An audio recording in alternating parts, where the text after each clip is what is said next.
people are expecting. People are expecting quite a bit. This is your time. You want to win? You're going to be like this. There are no shortcuts in life. You'll get better because you make each other better. The inches we need are everywhere around us. I know plenty of people that are capable. I know fewer people that are willing. You have to believe it to do it. Now, what are you gonna do? Welcome in, everybody, to another episode of Sideline Sessions here on the B Podcast Network. Thanks so much for being with us. If you've been with us throughout the season, thank you so much for helping us become the most popular news show in my house. But I think we're doing pretty well overall. We have another great guest with us today, and he's actually a guest he's worth waiting for. So let's wait. All right, that's enough waiting. All right, so we have Alex Auerbach with us today. He is a counseling and performance psychologist currently working as the Senior Director of Wellness and Development for the Toronto Raptors of the National Basketball Association. Alex has worked with the best athletes across a variety of sports, as well as high performers in other domains, from the military to Fortune 500 execs and more. Alex, welcome to the show. Thanks so much for having me. I'm excited to be here with you, Ross. Yeah, it's great to have you here. And I think you're going to add a lot to what we've been exploring so far this season, and you work with such a variety of people in a diversity of ways, and certainly what you do, the sports psychology realm and performance coaching. I wanted to give you an opportunity to introduce yourself a little bit more than what I've done so far. Talk a bit about your role, what it looks like, and what do you actually do? Sure. Well, I'll try to be as succinct as I can in there because there's a lot to unpack. But in my daily work, like you mentioned, I'm the Senior Director of Wellness and Development for the Raptors. And what that really means is I'm responsible for everything mental health, mental performance, and what we call off-court development, which you can think of as things like leadership development or character development or life skills development for players and coaches and staff. So it's a kind of broad, all-encompassing role where I'm part of our executive team helping shape organizational culture and the direction of the organization. But I'm also working directly with players one-on-one, primarily in my role on things like mental health or mental performance. I'm really lucky to have a talented team that helps me with some of the off-court player development stuff. So we've got a really nice balance addressing pretty much everything that happens away from the game, and then a good bit of what's happening in the game as it pertains to focus, decision-making, confidence, performance under pressure, leadership, teamwork, these sort of core competencies that cut across high-performing industries. And so it's been a labor of love trying to kind of infuse some of this work into an organization that's very progressive and forward-thinking, has been very successful, and we've had a great time starting to put this into practice and really make this work for everyone in the organization. Excellent. What got you into that line of work? Was it something where you knew from college that you had a particular trajectory, something you discovered over time? I was probably a bit of luck, honestly. So I started my career as a college football coach. That was sort of my dream in high school. I did my senior project in my final year of high school on coaching. Thought that's what I really wanted to do, decided where I was going to undergrad based on the one institution that would give me an opportunity to work with the football program, and did a year working on recruiting, and then a year working on offense, and then a year working on defense, did a couple internships in the NFL, and graduated and took a full-time coaching job. And after about 4 months, I realized it just wasn't for me. The way I was spending my time just wasn't fully aligned with where I felt like I could add the most value, was that brought me the most energy. And so I sort of went on like a little soul searching tour from there, explored a bunch of different avenues, some in business, some still like related to sports, and then was lucky enough to have kind of a career counselor and mentor of mine suggest you might take a look at this sports psychology thing. It's a way to stay involved in the space and be involved in sport, but to do more of what you really like, which is working with players on things outside of sports. And I was a young coach, so that was what a lot of players gravitated toward me for. It was for I don't know what major to pick, or I'm in trouble at 4 a.m. Can you come pick me up? I need some help. And it was much less the X's and O's. And I found that stuff very rewarding. And so I ended up going back to school after meeting with a couple more people and figuring out what the path looked like. I went actually back, took some prerequisite courses before pursuing my PhD. and then really had no like agenda, I guess you could say, to end up in the NBA. I actually had the chance to go back to my alma mater and run the mental health and mental performance services there, which was an incredible opportunity.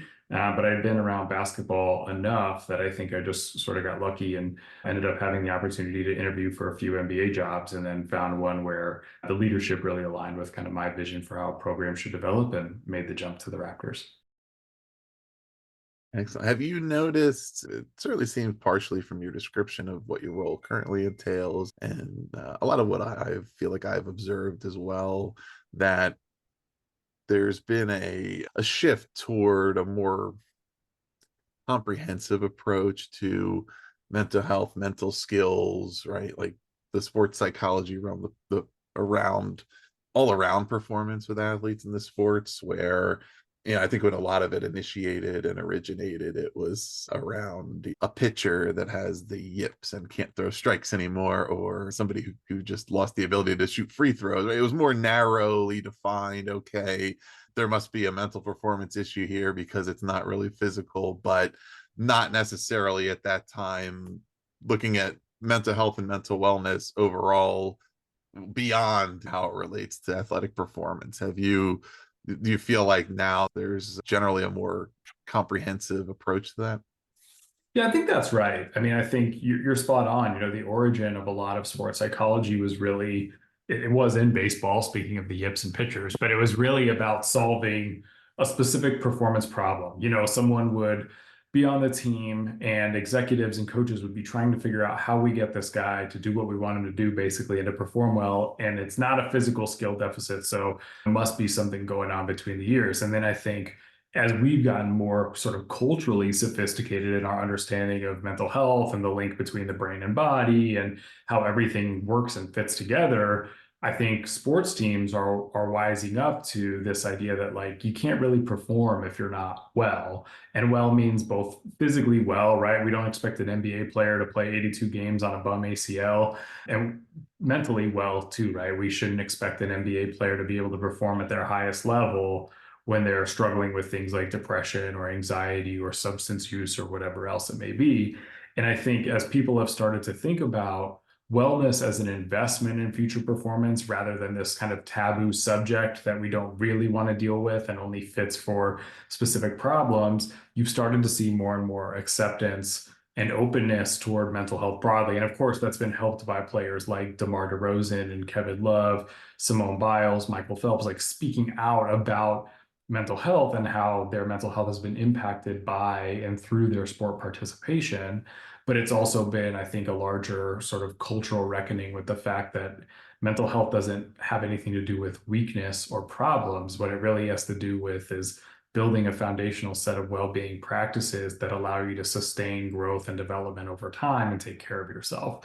And with that lens, yes, you're absolutely seeing more and more sports teams invest in this, not because they're trying to fix the yips, but because they recognize if we have a bunch of mentally healthy, mentally well players, they're going to perform better over an 82 game season. Right. And some of it is, it's hard to necessarily discern like whether or not their performance is impacted, right? Performance, especially in a team sport, in a competitive head-to-head sport, it's variable, it's contingent on what your opponent's doing at a given time, how you're doing. Everybody goes through ups and downs and times when they're fatigued, they're exhausted, or they just don't have a good day. And yet, even if you're at peak performance on the field or on the court, it doesn't necessarily mean that there's not still a value to considering the wellness all around. And in particular, we're talking about, student athletes, right? Athletes at the high school level, college level, that at each of these levels, there's different pressures that are placed on the athletes. There's different phases of development and brain development that they're perhaps dealing with, adolescence and anxieties and things that are common at that time anyway, but Perhaps you're a high performing student athlete in high school and you feel a lot of pressure to earn a college scholarship because you think that's your opportunity to have a better future. Or at the college level, you're thinking about being able to make it to professional. Of course, as a professional, the number of eyes that are on you, the amount of money involved, right? The pressure that you're feeling there. But so much of it, if there's not a designed system and structure and a proactive approach to making it inclusive and comprehensive and something that's available to everybody and that's just provided to everybody, one eliminates, if anybody is feeling like some stigma around seeking help, right? And they might want it and they know it's available but they won't seek it because they don't want to be the only one. Or I think it's easy for a lot of things to fall through the gaps because they're not totally evident on the surface. Things look okay. I'm thinking of that this wasn't necessarily particularly a mental health issue, but it certainly had to do with mentality and mindset. The story made famous in the Moneyball book about Billy Beane, right? And how like nobody really noticed that he wasn't actually performing very well in his sport of baseball because he looked like he was a great athlete. Everything looked fine on the surface, and he got drafted really high in the draft, and nobody really noticed, well, actually, like his performance has dipped significantly. Now, in his case, it was more of just he didn't necessarily have that love or that passion for continuing to play it at the highest level, right? But that's all related, right? That if you're initiating conversations and talking to your athletes and you're finding out, okay, is there something that we can be helping you with, or some other way you need to be supported, or some other opportunity that would be better for you, right?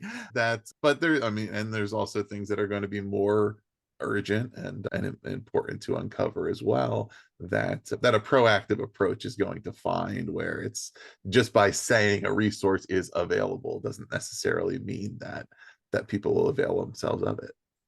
I couldn't have said it better myself. I mean, I think you're spot on in thinking about the preventive approach and why it matters to have as much access to the service as humanly possible at any given stage, right? You know, oftentimes, of course, an MBA budget looks different than a high school budget, but that doesn't mean there aren't things the high school could be doing to promote a resource like this, help student athletes explore their own mindset, their own values, their own identity, and who they want to become and what they're working toward in a way that helps them not only unlock their full potential, but helps them identify potential trigger points or slip ups or mistakes or whatever along the way, so that they can learn the skills that they need to be resilient. I mean, what I'm sitting with as I'm hearing your reflection is, and I think about this for me, maybe it's different now. Like when I was in high school, nobody really taught me any of this stuff. You know, I never got exposed to anything that would have shown me, how do you cope with stress effectively? What does it mean to talk to yourself in a way that's productive or helpful? How do you set a goal and work toward that? And these are sort of fundamental behaviors of human motivation and engagement and joy that no one's teaching you because you're busy learning about American history or whatever else, right? And not to say American history isn't important, right? But there's like these fundamental life skills that you just don't really get exposed to. And then, of course, by the time they get to the NBA, and in my case, I mean, we have athletes in some cases who are 1 year removed from high school. And so you still haven't had the opportunity to learn or master those skills. And yet those are the very skills you're going to need to actually stick in the league for 15 years or to successfully rise to a college scholarship and get through a 4-year program. And so I think the more we can get people access to the service, the more we can talk about being proactive and developing these skills, coming from a perspective of not we need to fix something that's wrong, but we just want to develop a foundation of growth for this person so that they can flourish. I think the better off we're going to be. Yeah, excellent. So do you have a unified definition of coaching? You know, you've had experience as what we'll call a field coach, right, in football, as a performance coach in sports and outside of sports, but it's all coaching. Do you have a way that you define what coaching is to you? That's a really interesting question, and I wouldn't have thought about it beforehand, but I'll try to put one together on the spot for you. Okay. I mean, I think ultimately the job of a coach, any coach, is to try to get the maximum potential out of anyone that you're working with. And so whether you're an on-field coach or a mental skills coach, what you're trying to do is really develop and extract the highest potential or maximum talent from that person and help them reach their full potential. I think that's what good coaching is really about. And then you've obviously got skills or tactics or different techniques you'll use to do that based on your specialty or what area you're working on. But fundamentally, there's a bit of teaching in there. There's a bit of giving feedback in there. There's a bit of guiding in there with your eye on helping someone be their best.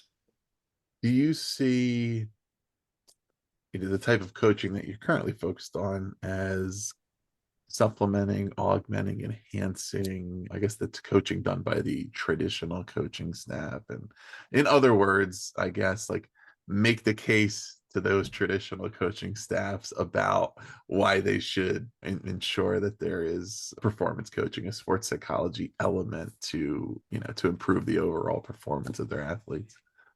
Yeah, to me, the case is really we just have an adjacent set of skills that can help you find the gap or fill the gap that your traditional coaching skills wouldn't fill, right? I mean, for sports, the reality is, like, I don't know what the percentage is, but it's probably more than half of it is physical skill-based execution, right? But there's even in that things that a sports psychologist can help you with, right? Refining your practice modality, understanding skill acquisition, recognizing how people can learn to help you maximize the value of the work that you're doing to max out whatever percentage of sport is actually physical skill. I don't think any of us knows.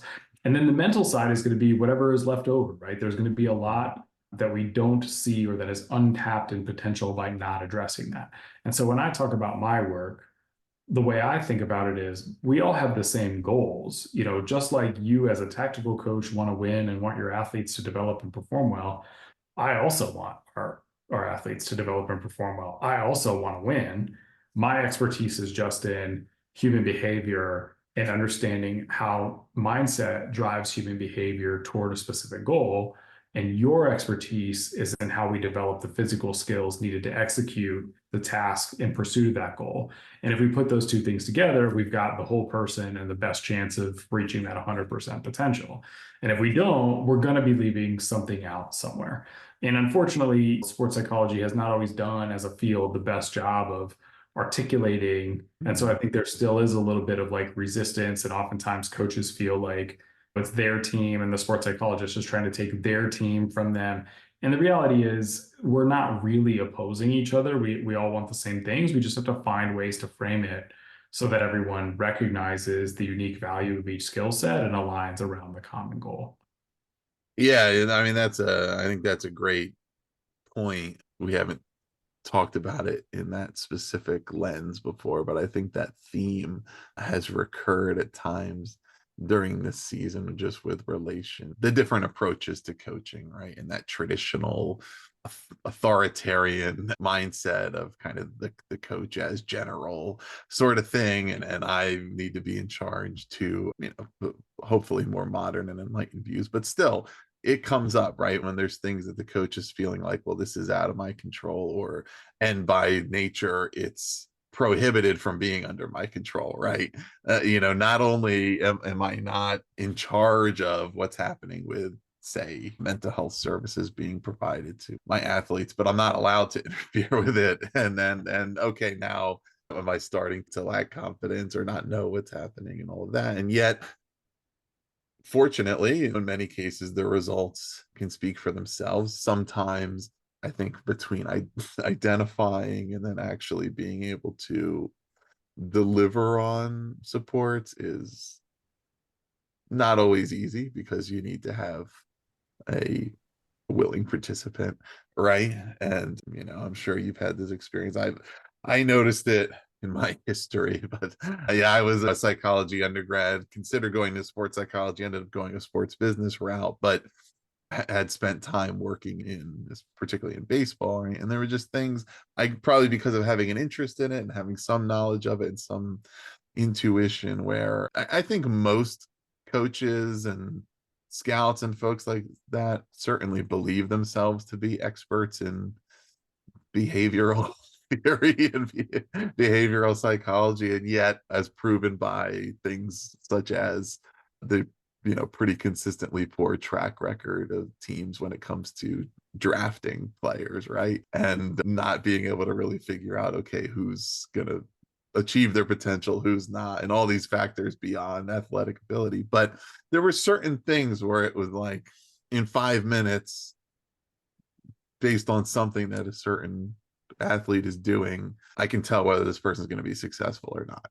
Now, of course, we all remember when we were right more than we remember the times we were wrong, but there's like certain things that you might pick up on when you're just looking at those ways around, and it doesn't have to be anything, and in order for it to be effective, it's not anything that's that dramatic, but it's just things that tell you about their level of focus and attention, or their mentality and mindset toward how like seriously they're taking their own development and improvement or not, or the certain people who stand out and you can just tell, okay, that this is the type of person who's going to be an overachiever, and this one over here I'm not so sure, because there's these subtle things that, if it was easy to just kind of force people to take help, it would be different. But I'm sure there's things in all of those kind of regards, and now in a role that's more of a front office type role, right, where there's plenty of gaps to still close. There's plenty of areas for exploration to figure out, okay, there's something we clearly still don't know about how to have a much better way of evaluating and making informed guesses about who's going to be the one that we draft them and they show up for training camp and we're like, great, this is exactly what we expected. And the guy who shows up and you're like, oh my goodness, how did we miss this? But it happens all the time. I think it's really hard, right? I mean, and this, you're alluding to it, right? But evaluating talent is really hard. And the reality is, I think most teams are bad at it. And I think a lot of times it's really a function of what question you're trying to answer, And so for me, when I think about evaluating talent, a lot of what I'm looking for is not necessarily should we do this or should we not do this. It's if we did this, what would we get?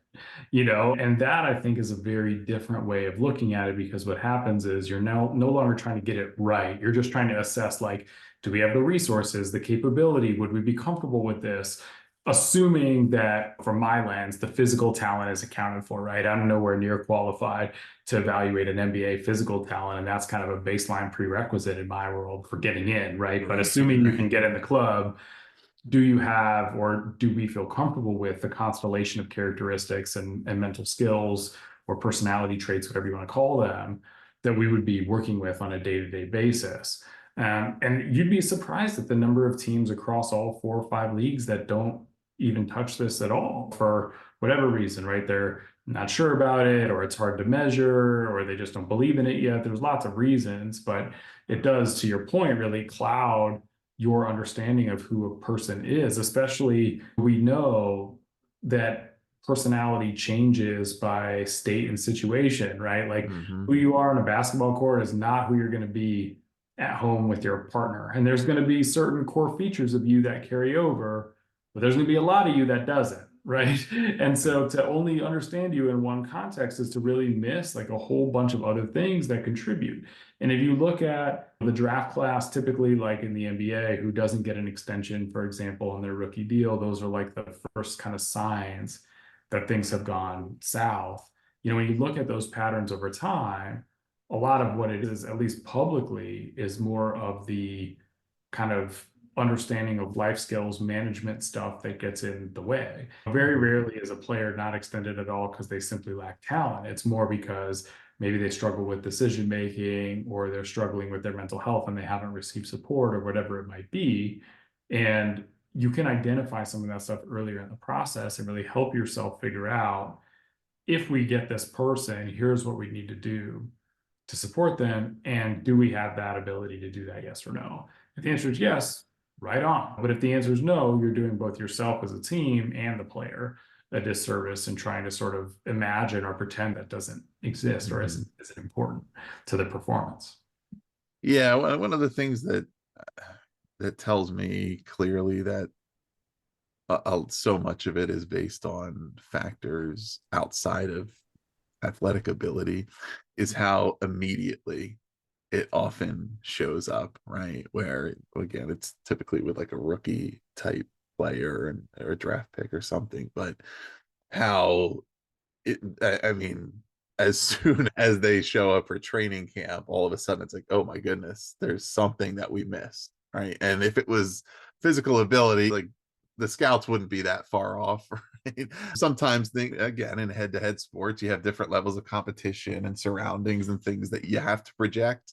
But there's also other things where it's, oh, we were completely wrong. And we know this right away, where it's like, okay, there's still, and a lot of it's going to be hard to figure out forever, but there's also other things where it's worth thinking about and investigating. I wanted to ask you about high performance, Alex, and in this, as you define it, but correct me if I'm wrong on this, but I assume to a large extent when you're working on high performance coaching in a business context, not an athletic context, but somebody's coming to you for coaching, that it's really built around their definition of high performance. What performance do they want to achieve in their role? What are their goals? What are they working toward? How does that look, either by comparison or contrast, in a sporting context, where in a lot of ways the goals may be more universally defined or defined by the team, but yet also individual athletes have things that are particularly interesting to them? I think in both contexts, you've got a few factors to consider. So one is whether it's a sports team or a business, whoever you're working with is going to have individual goals. And those individual goals hopefully fit into the larger context of an organizational goal or a team goal, right? And what those goals are might look different, but even NBA players, sure, the team goal is to win a championship, but every individual NBA player is hoping to accomplish something significant. And in business, I think the same is true. You know, maybe it's get a promotion or elevate my leadership or become more of a visionary, but that's also in the context of helping take the company from 50 million to 150 million or whatever it is in revenue. So you've got some similarities there. There's a lot of similarities around kind of core concepts that you're addressing. So things like self-regulation, or what you might call kind of like discipline and self-control, teamwork, leadership, decision-making, performance under pressure. Almost all of those buckets are going to be present in both spaces. What I think is kind of the core difference is in sports, what you're really trying to address from a peak performance perspective is what we might call maximal performance. It's like trying to raise the highest ceiling or raise the level of what your highest possible performance is, and trying to hit that not somewhat regularly, but not regularly, if that makes sense, right? You're not trying to max out every day. You're trying to max out 10 times during a regular season and every night during the playoffs, right? And that's really what you're working toward. Or if you look at like an NFL team, for example, it's maximal performance every Sunday, right, and then maximal performance in the playoffs. Whereas if you're a business person, what you're really trying to do most of the time is maximize what we might call typical performance. And typical performance is how you show up on a day-to-day basis and trying to get the most out of yourself during those times. And those performances are fundamentally different. You know, what you do under a giant pitch to an investor, right? That's a maximal performance moment for a business person. The skills required in that moment are different than the skills that you need to be at a high level on a day-to-day basis. And we can work on both of those things. But the reality is most business people, when they come in thinking about peak performance, are really thinking about things like efficiency, productivity, getting the most out of their team and doing it on a day in and day out basis. And of course, the athletes are trying to get better and trying to develop, but we're not necessarily trying to maximize practice performance. You know what I mean? Right. We're trying to practice hard and do a good job, but it's not really about that. It's about the big moments and the big games. So I think that's probably the biggest difference I've seen in my performance work with the two. But of course, there's still some overlap there as well. So for the rest of kind of our conversation here, I wanted to sort of divide it semi-equally between like individual and then the team when it comes to sports, right? And there's things here that are particularly interesting to an individual athlete, to their parents if they're listening, and they're, you know, looking at ways to support their student athletes, and of course coaches want to know about the individual and the team.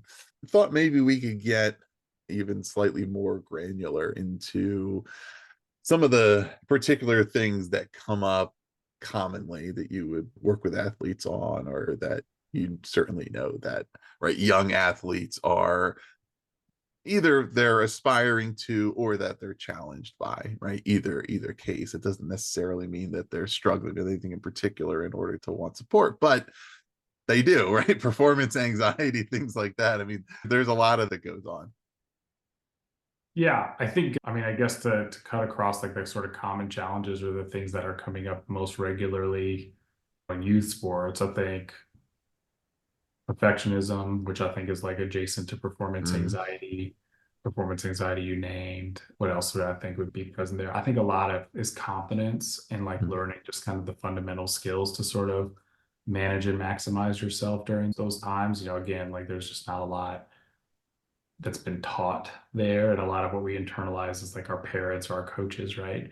And then on the team side, I think there's work to do around teamwork, leadership, interpersonal skill, communication. So I don't know if I'm answering your question, but those are that are like I think are kind of most top of mind for me.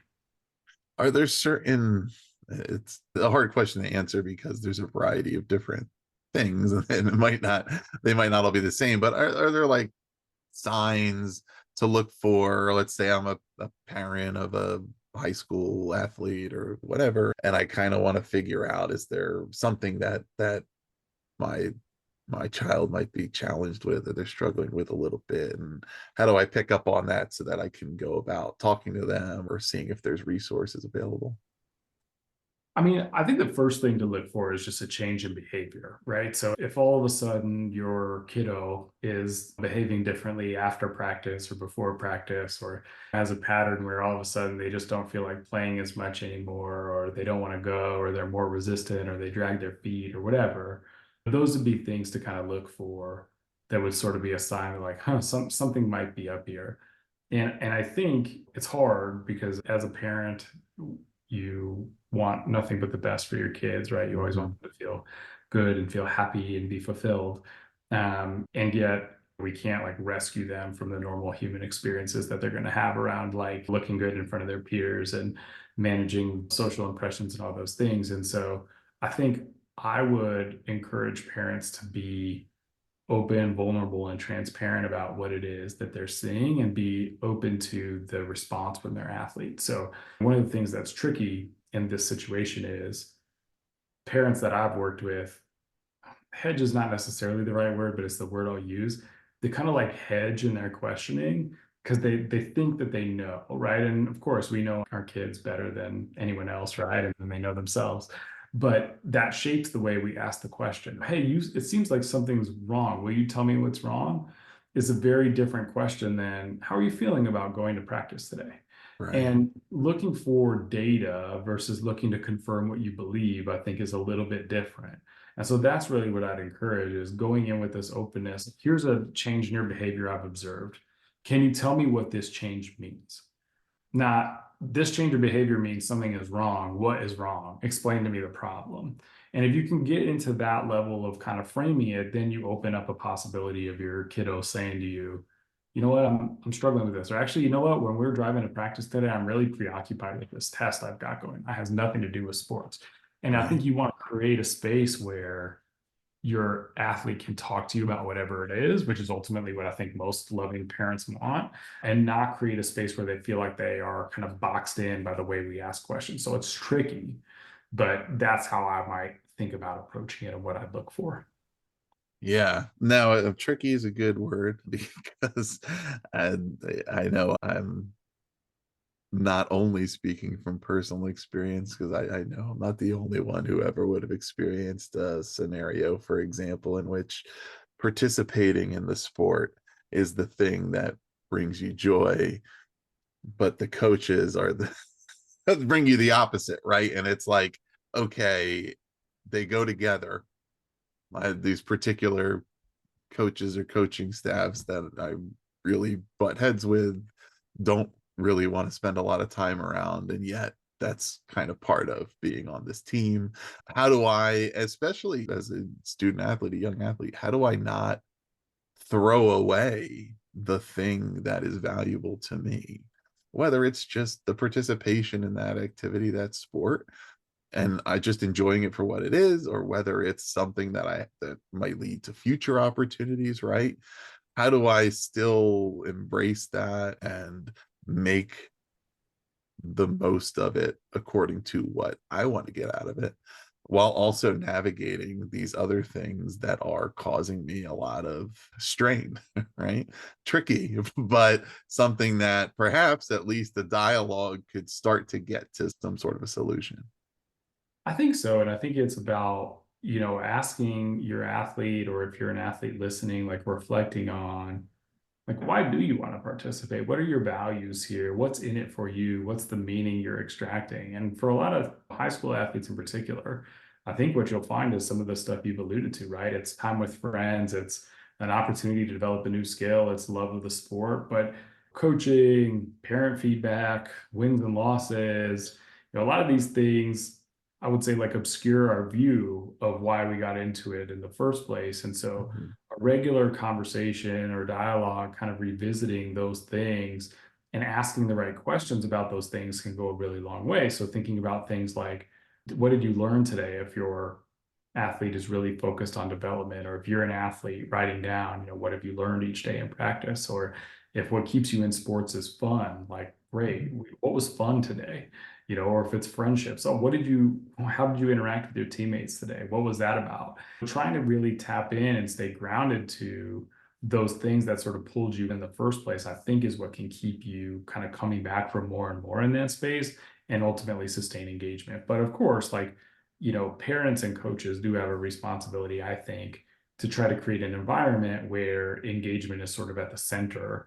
And unfortunately, at like every level, the pressure to win, or perceived pressure to win, can kind of drive behavior away from that. And outcomes that we're focused on can drive behavior or feedback away from that. But I think the more we can kind of remind our athletes and remind ourselves of what this is like really all about, I think the more healthy the sport environment will be. On the team side of things, teamwork. Maybe that's the question, teamwork. Cultivating teamwork. Talk to me about that a little bit, and how, of course, that builds from these things we've talked about with respect to individuals. Teamwork, I think, is really a function of a few things, right? So one is task cohesion, which is this idea that we understand the shared goals and our shared roles on this team, and it meshes well together and it's functioning well. And so with task cohesion, you'll get things like what us nerds would call backup behavior, right? Like, I know your job, and when you can't do your job, I can step in and help you, right? So a simple metaphor would be like a rotation in basketball, right? You go out there and I know you can't get back, so I'm going to come over to help you. Is backup behavior. Task cohesion also gives us things around clarity around things like roles, right? Which is really important for the team to function well, so people understand what they're asked to do and have confidence in their ability to execute. And then you've got the second dimension is team cohesion, which is sort of like, how much do we like each other? How close do we feel? How much do we get along? How connected are we? And some of that's impacted by having a shared goal, having a shared mission, understanding our roles. But a lot of that's just impacted by building quality relationships and helping people feel close, and like we complement one each other, and like we work well together, and like you understand me and I understand you.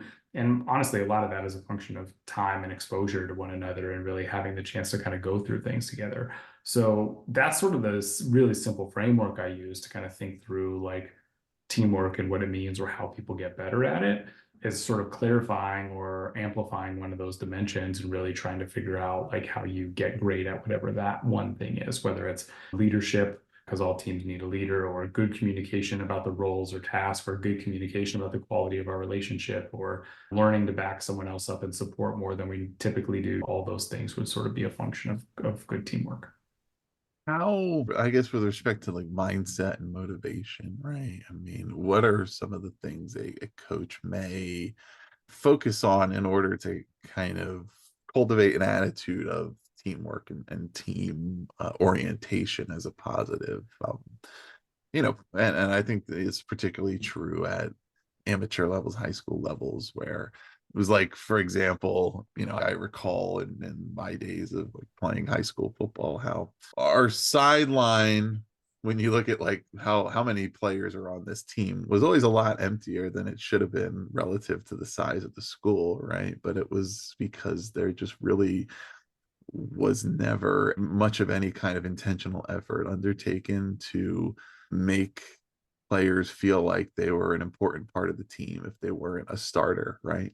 So as soon as you came out of training camp and the lineups were kind of established and certain guys weren't playing, then they would just quit the team because it was like, and part of that is probably adolescents acting like adolescents and then maybe not being nice to one another, those kind of things. But also I feel like part of, like, I don't recall there ever being like that type of a thing to like really communicate about how everybody is an important part of the success or failure of that team, the roles that we play in practice, the roles that we play in sharpening one another's skills, right, supporting one another, the role that we play in being prepared to be the next man up, so to speak, when somebody goes down with an injury and so forth.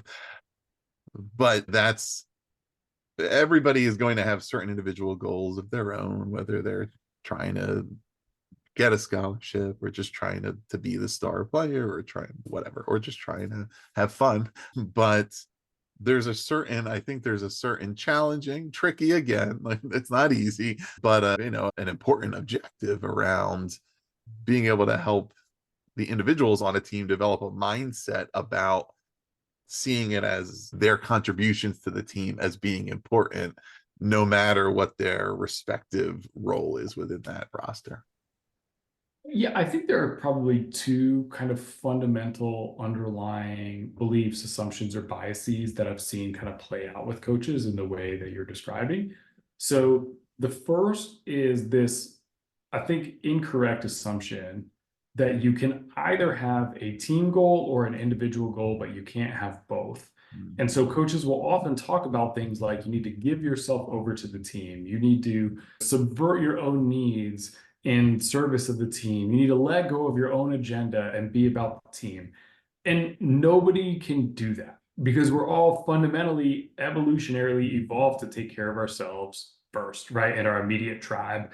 And the reality is your team is not your tribe. Your team is not your family, right? Your family is different. That's why you go home and you live with them, right?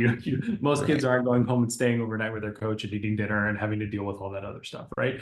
So there are kind of fundamental differences. And so my point being, like, by trying to sort of cajole athletes into letting go of their individual identities and letting go of their individual goals in service of the larger team goal, what you're really doing is asking someone to do the impossible because you're not comfortable making room for the fact that both can coexist. And we have really good data about this. And not only do we have good data about it, but we know that people that have both individual goals and what would be called self-transcendent goals, these goals that are larger than themselves and connected to a team or a group, perform better. And they perform better longer over time because inevitably, you're going to have an individual goal or a team goal at some point get thwarted or be frustrating, right? And so to have another source of motivation is actually very helpful, right? If you want me to give myself over to the team and the team is bad and we're 0-12 and that's all I have going for me, well, like, it's not really that motivating to be a part of this group. But if I care about my own improvement, if I care about my own development, if I care about being the best I can be, I can still show up in that circumstance and give great effort and try hard. And so you don't want, or you don't have to exist in a world where it's one or the other, right? You can exist in a world where it's both. And then the real challenge is to set norms and expectations and talk about how basically, to use language from like Seth Godin in marketing, right? People like me do things like this. People like us do things like this, right? So our norm is we show up and we work hard for the team, but we're also going to support you as an individual, right? I want to understand as your coach, what do you care about? I want you to understand what I care about and what the team cares about. And let's figure out how we meld those together. And if you can start to create norms where it's like, look, it's normal for people to have both goals and we want both goals, then you're not really existing in a world where like the individual competes against the team goal. It's kind of like a false dichotomy that we create. But of course, creating that dichotomy then perpetuates that, right? If you want someone to really do the team stuff and you think they're really about the individual stuff, you're going to treat them like they only care about individual stuff, which is going to make them not want to care about the team stuff, right? So we've got to kind of lean into the both and not the either or. And so that's, I think, one false assumption or false belief that people have about teamwork and individual contributions. The second mistake I see coaches make often is, it's sort of like you treat everyone like you love them or you care about them or like we're family or you're invested in practice. But when it comes to game time, what you care about is the 5 men on the court or the 11 men on the field or the 5 girls playing on the court, whatever it is. That sends very mixed messages, which then makes the people who are not participating feel less invested in whatever the team goal is. And I think that comes from a mistaken belief that people who are not playing don't contribute.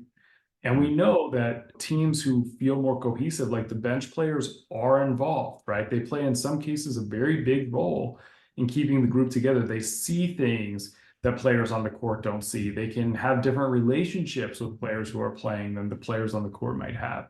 And so those people can be really instrumental in encouraging their teammates or building a healthier culture of support. And so we need to treat them like those roles really matter.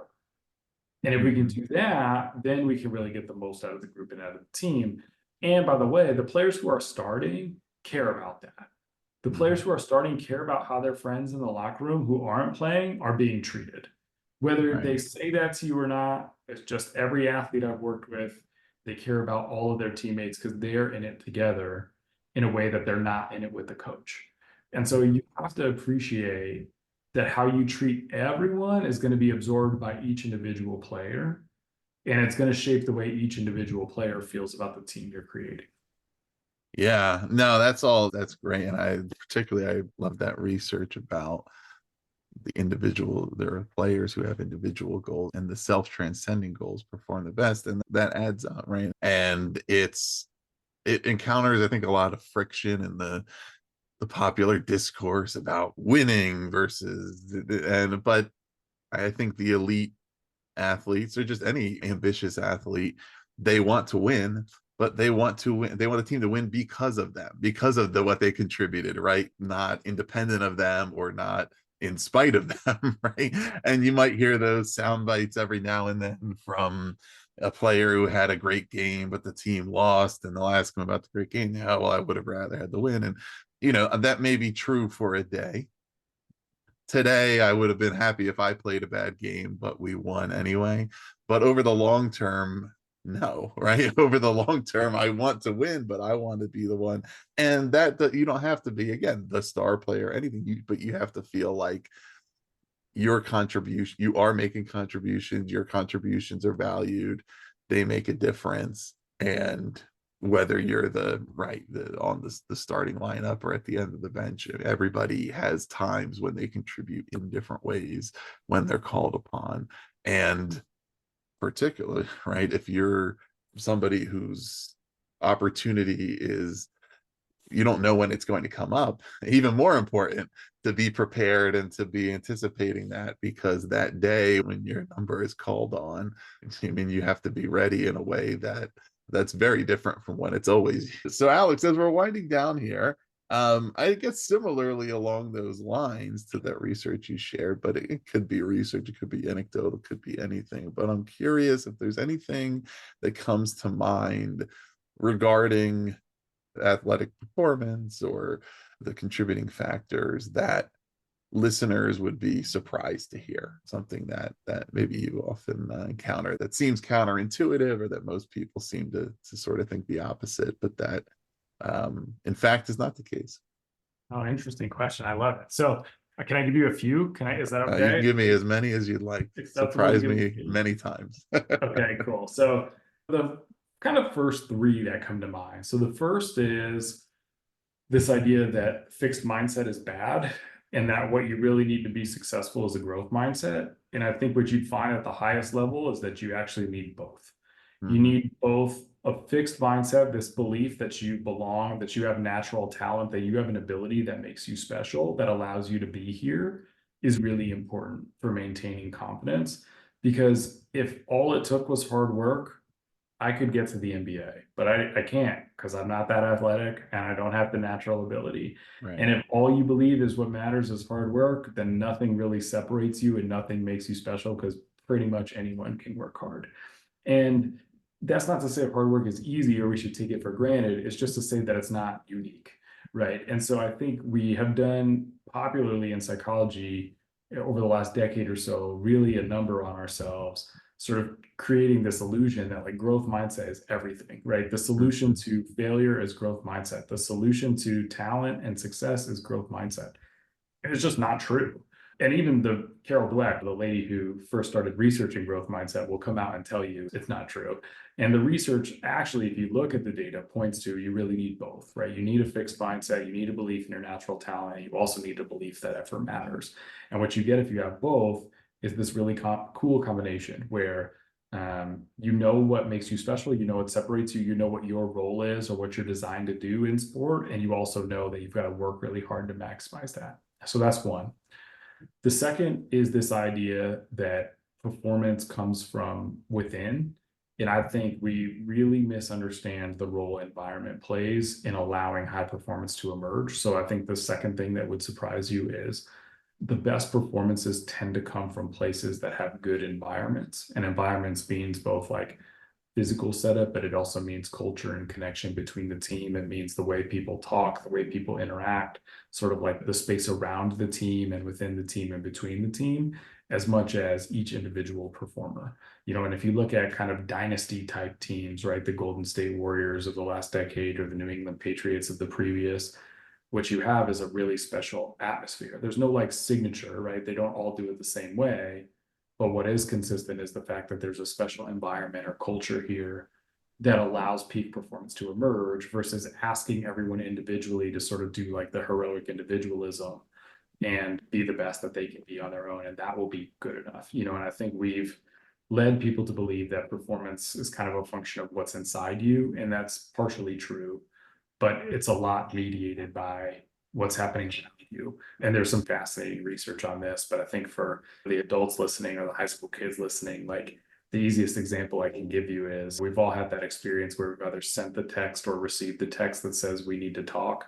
And when you've sent or received that text, how you feel. And that just shows you how impactful human language and human interaction can be on someone's immediate functioning, right? It feels really crappy to get that text message, right, from your person that you love or care about. And that just shows you like that's an environmental influence on your performance. That's an environmental influence on your emotion. That's not something coming from within, right? But it's really powerful. And so you've got to optimize that. If you really want the chance to get the most out of yourself, you actually have to optimize who's around you and what's around you so that you're set up to show up your best.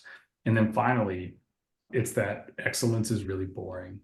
And what I mean by that is a lot of what you would see, the greatest NBA players, greatest NFL players, greatest golfers, whoever it is, a lot of what you'd see them do looks the same every single day. And that doesn't mean that it is the same, but it looks the same, right? It's taking 500 shots at the end of practice. Now, the quality of those shots, of course, matters and how you do it matters, but there's a reality that it's still doing the same thing every single day with this intensity and level of attention to detail that I think is unmatched by slightly less elite players. And so I think people view the NBA, view peak performance, view high performance as like flashy breakout, kind of golden, incredible moments. And sometimes they show up that way. But a lot of times it's really the function of like toiling away basically day after day and learning to kind of fall in love with that boredom and embrace that boredom as a function of helping you get better. Wow, those are all wonderful, and you're certainly the point about environment being such an important role in performance.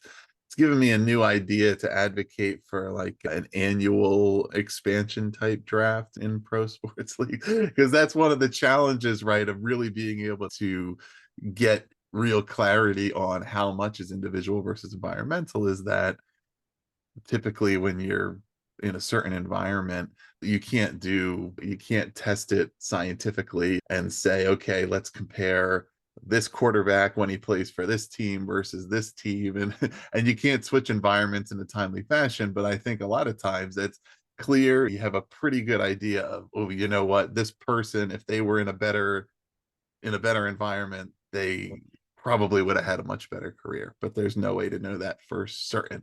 I think it also contributes to a lot of just on the pro sports things, but why there's a lot of momentum right now in changing the way that amateur player drafts are conducted, because it's not only about, why should we reward the worst teams with the best players, but it's also like, why should we increase the chances of those players having an unsuccessful career because we're placing them in the worst environment, right?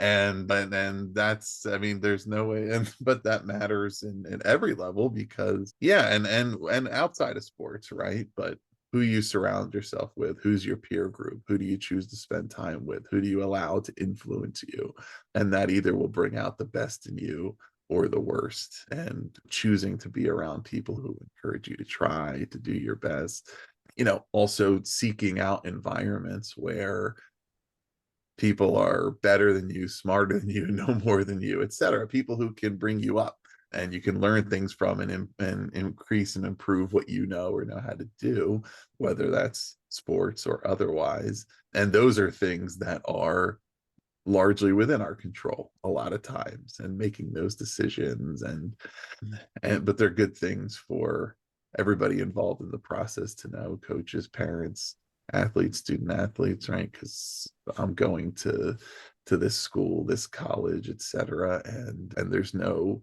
objective better or worse necessarily, but it's like, where am I comfortable? Where do I feel like I can succeed? I have the support I want. What's right for me? And those things will largely supersede what you can just do independently, because ultimately we're in other ways, we're part of a society. So we can only do so much ourselves. Well, Alex, it's been such a pleasure to have you on the show, and listeners will put links below to find Alex on social media and his Substack and podcast. Anything in particular you want to direct folks to, where they should learn more about your work, anything they should read or check out? Well, thank you first for having me, Ross. This has been fun. It's always cool to talk to people who get it from the outside. So it was a pleasure to have the conversation with you, and appreciate the opportunity. I would say, if you want to follow me or follow my work, probably my Substack is my best outlet. It's perform.substack.com. And then for parents or coaches who are interested in doing more mental performance work with their athletes, myself and a few colleagues have kind of set out to figure out, how do we bring really high level mental skills training to athletes between the ages of basically 12 and 20? Because there's not that many options. And so we've built a team. Our company is called Momentum Labs. Find us at momentumlabs.coach, where we're offering mental performance coaching services to young athletes with a handful of talented practitioners. So if anyone's interested in that, we'd love to see you and help out.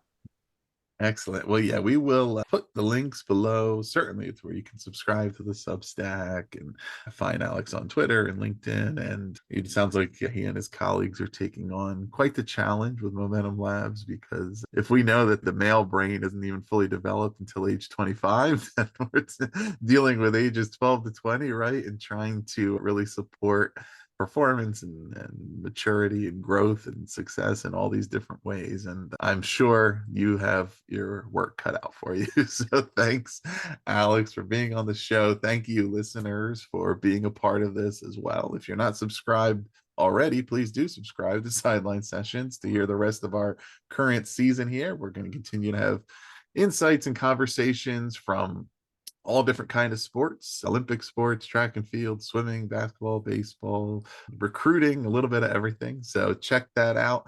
And if you're interested in learning about all of our shows here on the network, visit bpodcast.network for shows about teaching, school leadership, learning and development, parenting, and a lot more. So thanks again for being with us. And thank you, Alex, for being here.